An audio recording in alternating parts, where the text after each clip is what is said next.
guys, and welcome back to my channel for another video in my history series. Now, I vividly remember the first time I ever heard about this insane piece of history because I refused to believe it was real. Just when you think humans can't get any worse, there's always something, someone to prove you wrong. And this is just the peak of awful. The Tuskegee study of untreated syphilis in the Negro male was a clinical study conducted between 1932 and 1972 by the United States Public Health Service. The purpose of this study was to observe the natural history of untreated syphilis. Doesn't sound too bad, I hear you say. Medical studies are done all the time. Well, the problem was that the study consisted only of black men, and not a single one of them were told they were part of said medical study. In fact, they weren't even told that they had syphilis. They were told they were receiving free healthcare from the federal government of the United States, and they spent 40 years as unknowing subjects of a medical experiment that was most of the time negatively affecting their lives. They weren't actually being treated for their syphilis. This happened within my parents' lifetimes, probably your parents too, maybe even happened within your lifetime. This experiment was highly unethical and steeped in racism, and it happened less than 50-60 years ago. As always, this video is sponsored by Magellan TV. As you probably know, we have an ongoing sponsorship, and I know that so many of you have already signed up. So today I'm going to make a couple of documentary recommendations first. The first I have to share with you today is actually a 5-part series called Crimes That Made History, where each episode visits a different time in history and deconstructs how the events were exploited by the media of the time. It shows how our values and expectations are changed by violent crimes throughout history. I haven't actually finished all of the episodes yet, I think I have 2 left, but it's so interesting. They explore Jack the Ripper, Jonestown, Princess Diana's death, and more. It's so good. And the second documentary is something a little bit different. It's actually called The Gut, The Second Brain. And I think it's pretty well acknowledged that the gut and what you put into your body has a huge impact on everything about yourself. It's more than just digestion. It's something that I actually believe in quite strongly, the idea of like you are what you eat in more than just a calorific sense. And this documentary just explores that even further. It looks at how your stomach functions can affect every aspect of your body, from like your personality to your brain functions. I found it super interesting. And for those of you who haven't signed up yet, Magellan TV is a streaming service that's dedicated purely to documentaries. I advocate education and bettering yourself, as you can tell through this history series, and I really cannot recommend Magellan TV enough. They have everything on there, from true crime, science, history, nature, and everything in between. New programmes are added weekly and can be watched anywhere on your TV, laptop and mobile, and it's also compatible with Roku, Amazon Fire TV, Google Play and iOS, and loads of programmes are available in 4K. I know that loads of you, just like me, will be locked down in your houses right now. I think I'm on day 30, I think this is day 30 for me. You're feeling bored and stressed, and Magellan TV is the perfect antidote to that. There's honestly never been a better time to dedicate some time to educating yourself, learning something new. I feel like I should really begin this video with an explanation and a bit of the history of syphilis, just so you have the full picture. Context is important, and we love talking about medical history around these parts apparently. So, syphilis is a bacterial infection that is usually caught by having sex with somebody who's infected. It's an STI, one that is nowadays easily cured with a short course of antibiotics if it's caught early enough. According to the NHS website, the symptoms of syphilis are very similar for both men and women, and they're often very mild and difficult to recognise immediately. The symptoms of syphilis tend to change over the time. They come and they go, and often the infection is passed on by people who don't even know that they have it. The first symptoms usually develop around 2 or 3 weeks after infection, in a stage known as primary syphilis. The main symptom is usually a small, painless sore or ulcer. A lot of people don't even notice they have it. It's usually found on the genitals, but can sometimes appear on the mouth, lips, fingers or buttocks. Most people only have one sore, but some people will come up with more, and some people may also find they come up with swollen glands in their neck, groin and armpits. The symptoms usually pass within 2 to 8 weeks, and life continues as normal. If the infection isn't treated, it progresses on to secondary syphilis. Secondary syphilis tends to develop a few weeks after the initial symptoms have passed. The symptoms can include a blotchy red rash that can appear anywhere on the body, but often it appears on the palms of the hands or in the soles of the feet. There can be small skin growths that appear very similar to genital warts that appear around the genital region. There can be white patches in the mouth, flu-like symptoms, swollen glands, and occasionally patchy hair loss. Again, the symptoms usually pass within a few weeks, but they will come and go over several months. Even when you're not showing symptoms of syphilis, you're still infectious for about 2 years after becoming infected. Could be more, could be less. And this stage is called latent syphilis, and the latency stage can last for decades. All the while the syphilis is causing some serious damage unbeknownst to you. A syphilis infection can potentially last for decades without causing any symptoms, which is what makes it so dangerous. But eventually, of course, it takes over in something known as tertiary syphilis. It spreads to the brain and nerves, causing serious life-threatening problems that a lot of the time you can't turn back from. People with tertiary syphilis can experience meningitis, strokes, dementia, loss of coordination, numbness, blindness, and heart problems, and more. Whilst the syphilis is still treatable at this stage, it's not always possible to reverse the damage that has already been done. Syphilis can kill, and it does kill, but we know now that all that's needed to cure syphilis is a short course of antibiotics, although the type of treatment you need depends on how long you've been infected for. Syphilis that has lasted for less than 2 years is usually treated with an injection of penicillin into your buttocks, or a 10 to 14 day course of antibiotic tablets. Syphilis that has lasted more than 2 years is usually treated with 3 injections at weekly intervals, or a 28-day course of antibiotics. Once the syphilis has reached the brain, it can be treated with daily penicillin injections or a 28-day course of antibiotics. It is so treatable, but the side effects may not be if you don't catch it soon enough. It's so important that if you're sexually active, you are getting tested every 6 months or every time you have a new sexual partner, and use protection. There's also plenty of evidence to suggest that having syphilis makes it easier for you to contract HIV. Whilst nowadays syphilis is a fairly easily treatable infection, that hasn't always been the case. Over hundreds of years of history, syphilis has been stigmatised. It's been a shameful disease to have, a cultural embarrassment. There are even theories that Jack the Ripper chose his victims based on who he knew to have syphilis. Countries have always blamed their infections on their neighbours. Italy, Germany and the UK called syphilis the French disease. The French named it the Neapolitan disease, and the Russians named it the Polish disease, and the Polish called it the German disease. Nobody wanted it to be a disease that was associated with them. In the 16th century, a Parisian teacher who worked on treating the condition with mercury coined it venereal pest.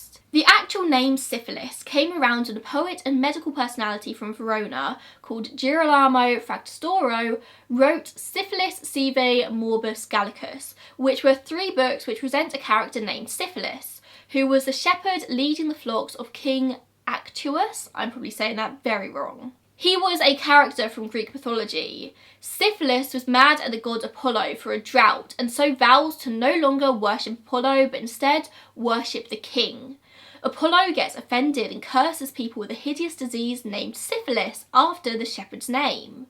This affliction spreads fast and affects the whole population, including the king himself. Based on this book, the so-called venereal pest becomes known as syphilis. Syphilis is a disease that's always been associated with promiscuity, criminals, the worst people in society, but also the poor and the vulnerable.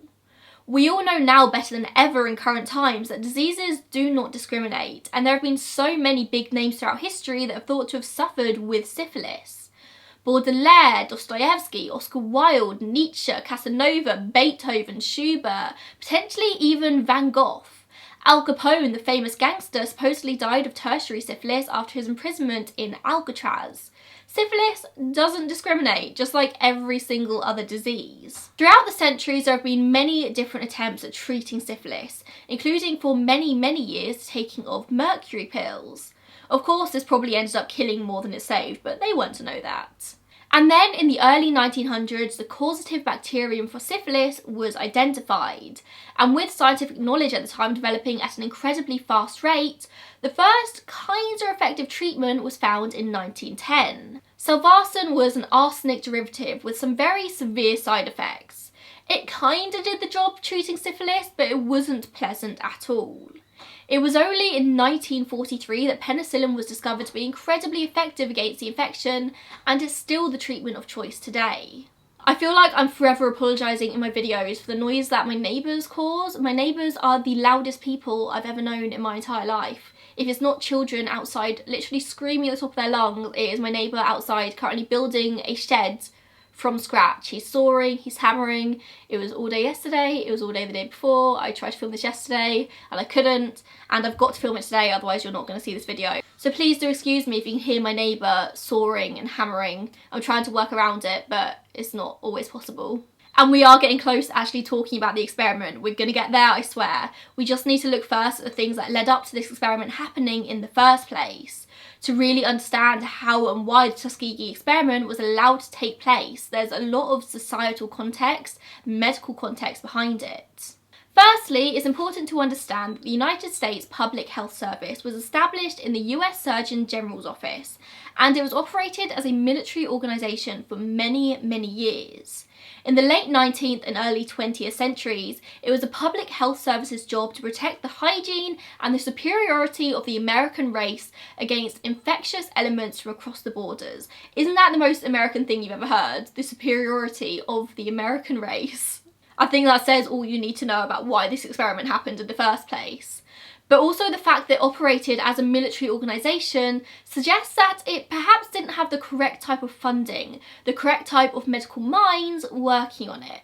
And secondly, we need to understand the racism behind it. So obviously you don't need me to tell you this entire experiment was steeped in racism. Some of the things I'm about to share aren't nice to hear, and it makes me feel a little bit sick that the world ever thought this way. But there's no point at looking at history with rose-tinted glasses. History is brutal. In 1865, the ratification of the 13th Amendment of the United States Constitution formally ended slavery. But we all know that things didn't get better for black people in America overnight. And the late 19th/early 20th century was a fairly important time in American medical history. The medical landscape was growing in understanding at an incredibly fast rate, faster than it ever had done before. But America was still racist. Almost every single white person believed that they were of a superior race, and the medical field was all too happy to reinforce this belief. The medical landscape at the time was inundated with racist concepts. People used scientific racism to reinforce their racial biases. Before the end of slavery, scientific racism was used to justify the slave trade. The best scientists of the time would argue that African men were uniquely fit for enslavement due to their physical strength and simple minds. It was literally argued by the best scientists in the country that slaves had primate nervous systems, that they didn't experience pain as white people did. It was argued that slavery was good for them, it gave them a purpose in life, something to focus on. They said the minds of black people weren't developed enough to understand anything else. The American general population had the brightest minds of their time, the brightest minds of the country, telling them these very racist things. And who was the standard person to argue with these very well-educated scientists who clearly knew better than them? But that wasn't it, of course. Science and medicine around this time also had extremely harmful pseudoscientific ideas about black men and their apparent over-sexuality. And this is still a harmful stereotype that persists today in many places. It was believed that whilst the brains of black men were underdeveloped, their genitals were overdeveloped. Black men were inherently immoral, with insatiable sexual appetites and a perversion for white women in particular. Black men were seen as little more than shameless sexual beings with no brains. Which all leads directly into the Tuskegee syphilis study. Even after the end of slavery, this stereotype persisted strongly, and it was believed that black people were extremely prone to sexually transmitted infections, more so than white people. The only reason why black people would have a higher rate of syphilis compared to white people was a lack of education, a life in poverty, and a lack of medical care and attention. Again, it all comes down to racism. Between 1929 and 1931, an organisation called the Rosenwald Fund sponsored a study with the Public Health Service to identify the southern counties with the highest rate of syphilis amongst African American males. The Rosenwald Fund was an organisation that promoted the education and healthcare of poor black farmers. They intended to help. The original intention of the study was to identify and treat the disease, stop the spread. It was found that Macon County, Alabama, had the highest syphilis rates in the South, with 35% of the male population infected. However, by 1931, the Great Depression had reached its height and the Rosenwald Fund could no longer fund the study and had to stop the operation. But now the Public Health Service was aware that this area had a high syphilis rate, and they'd had an idea. They approached the Tuskegee Institute, which was located in Macon County, and formed a research group in order to study the effect of untreated syphilis on a black male population for the duration of 6 to 9 months, and then they were going to follow up with a treatment plan. So the Rosenwald Fund's well-intentioned idea to identify and treat the syphilis had now turned into an experiment where the Public Health Service were not going to treat affected individuals for 6 to 9 months at least. The Tuskegee Institute agreed to the experiment, thinking that treatment was the ultimate goal. They kind of just let the Public Health Service get on with it, and they would later claim they had no idea what was really going on. I don't know whether we believe them or not. And so, the Tuskegee study of untreated syphilis in the Negro male begins in 1932, led in its first year by a Dr. Taliaferro Clark. He intended to conduct the study for 1 year and then follow up with treatment as planned, and he disagreed when other study leaders intended to continue the experiment after this first year. So he retires a year after the study begins. The main goal of the study was to seek out black males in the second stage of syphilis, and then sporadically perform exams on them to determine the effects that syphilis had on their bodies. But first, they had to recruit their subjects. They put out words in Macon County that government doctors were to provide free exams to start a new health program. They were looking for men between the ages of 25 and 60. But the researchers hit a brick wall when they realised that people weren't applying to this due to fears that the physical exams were actually for the purpose of military drafts.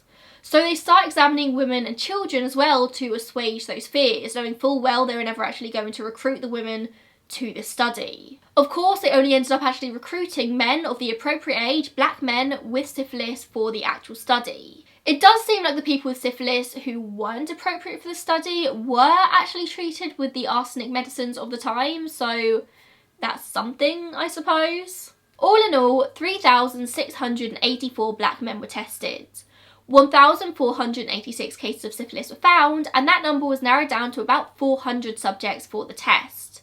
The men were simply told that they had bad blood and were offered free medical care and treatment. They were never given any more information about this so-called bad blood, other than told that it was just a colloquial term encompassing a variety of different things. They were never told that they tested positive for syphilis. The Public Health Service managed to justify this to themselves, saying that they believed that all black people, regardless of their situations, could not be convinced to get treatment for syphilis.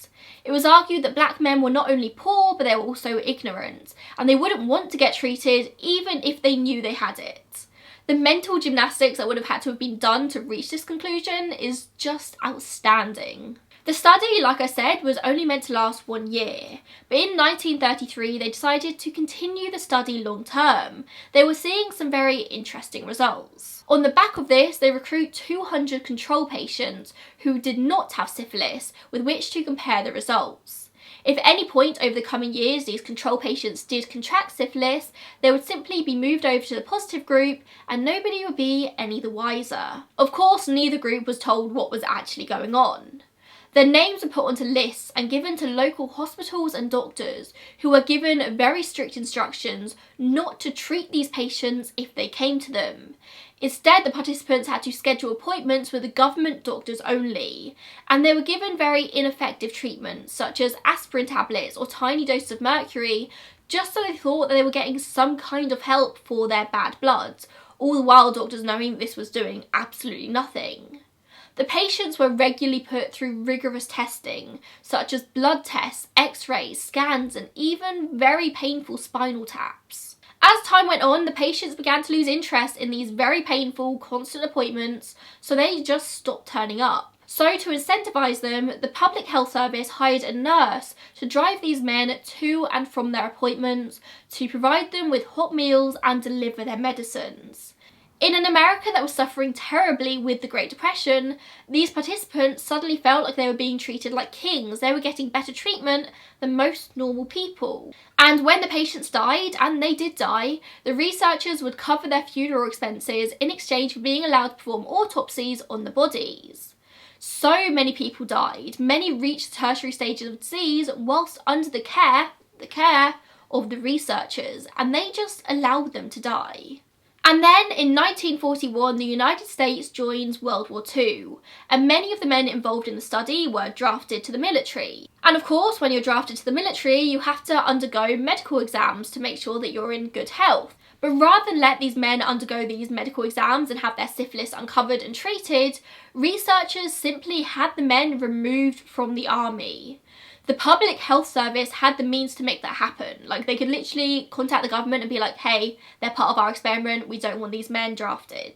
Honestly, the lengths that these researchers went to ensure that these men were never treated, essentially ensuring their eventual tertiary syphilis and certain deaths, was criminal. They were murderers, and it was allowed to happen under the guise of science. In 1943, the Henderson Act was passed, which was a public health law that required individuals to be tested for venereal diseases and then treated.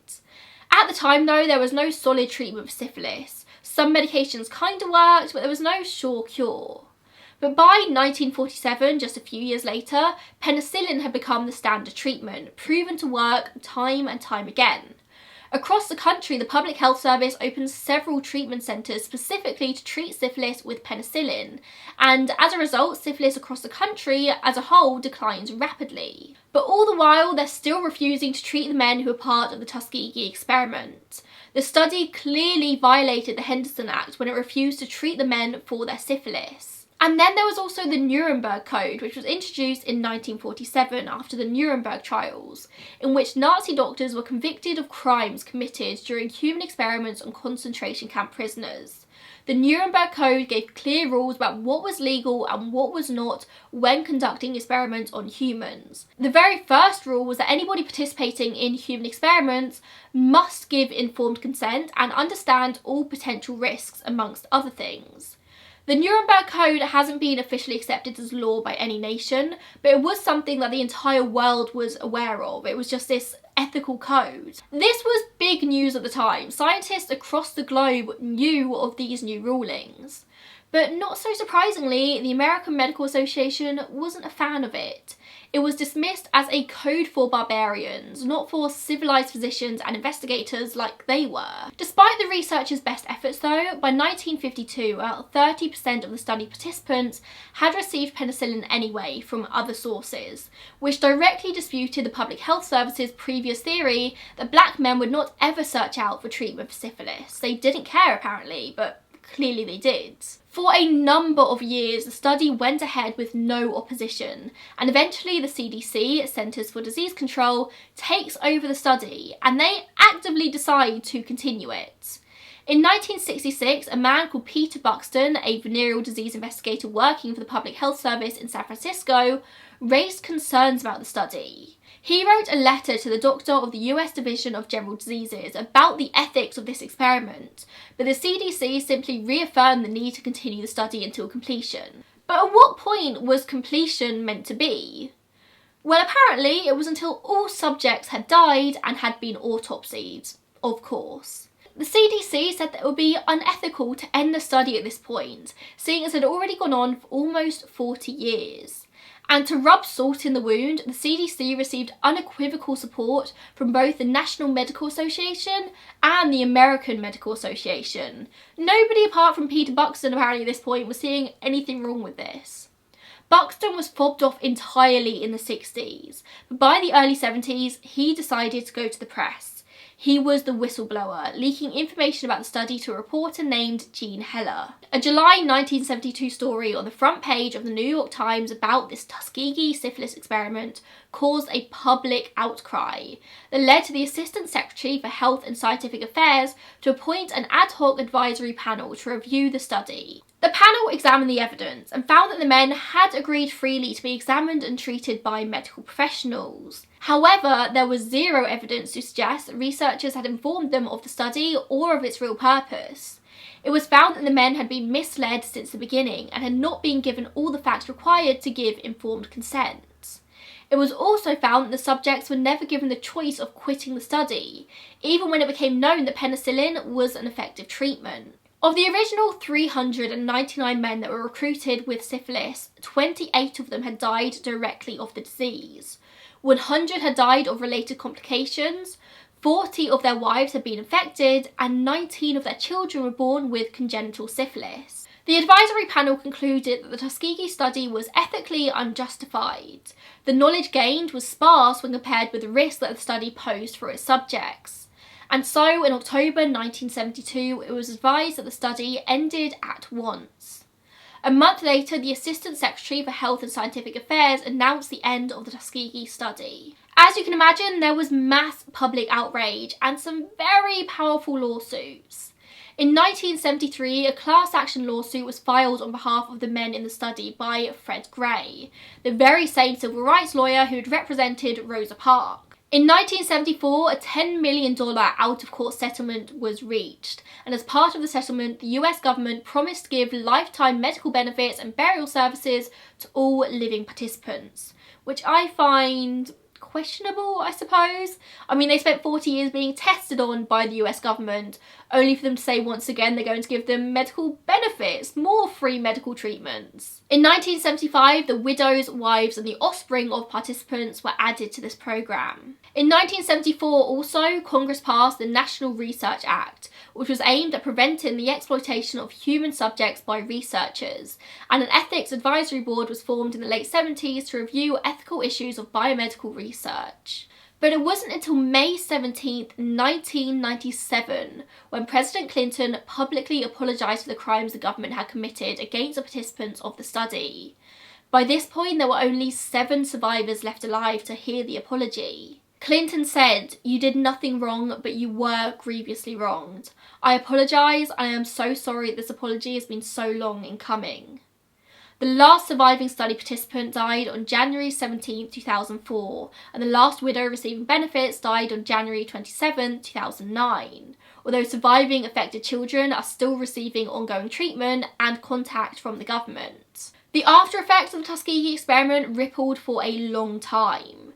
Research has long suggested that the ill effects of the Tuskegee study extend beyond the men affected and their families to the greater whole black culture. The revelations of the study significantly damaged the trust of the black community towards medical professionals and public health efforts in the United States, distrust that still stands to this day. The long intertwined racism in science and medicine is still something that's being unravelled to this day. There's a long way to go. This is such deeply embedded institutional racism, the basis of everything modern science and medicine is built on, disadvantages black people. A National Bureau of Economic Research paper from 2016 estimated that the life expectancy of black men fell by up to 1.4 years after the study's details came to light because they no longer trusted visiting the doctor, accounting for approximately 35% of the 1980 life expectancy gap between black and white men and 35% of the gap between black men and women. However, many do argue this discrepancy has more to do with the racial bias in the medical profession. Either way, it's not really great. There's also a lack of willingness for black individuals to participate in medical research today, which is pretty understandable. But that again puts people of colour at a disadvantage because it's more difficult for scientists to move forward with research with a lack of black participants. And just to top it all off, no one was ever prosecuted for their roles in essentially dooming 399 men with syphilis, their wives and their children. How on earth were people allowed to get away with this? To treat black men as nothing more than guinea pigs under the guise of research? And the amount of people that continually justified it over the years is shocking. The amount of people this had to go through to even be allowed to happen. 1972 really isn't that long ago. I wonder how much longer it would have lasted had the whistleblower not gone to the press. Would it still be going on now? I mean, you'd hope not, but so many people justified it for so many years that Maybe. Or would it have just gone on until the last participant died and they did the autopsy, and would nobody have ever been any the wiser? It does make me think, how many things have gone on, how many things have our governments done that we don't know about, that we'd be shocked by. Thank you so much for watching this video. I know it's a pretty rough one. History is awful 99% of the time. It's never really that good, is it? Let me know if there's anything else from history that you want to hear me talk about. Maybe some more uplifting history stories. Do you know of any uplifting, happy history stories? Let me know. Maybe I'll do a couple of those over the next couple of months. Thank you so much for watching, and I will see you in the next one. And don't forget to click that subscribe button down below, or even check out channel memberships if you're feeling particularly nice. All the details are down there. See you in the next one. Bye guys.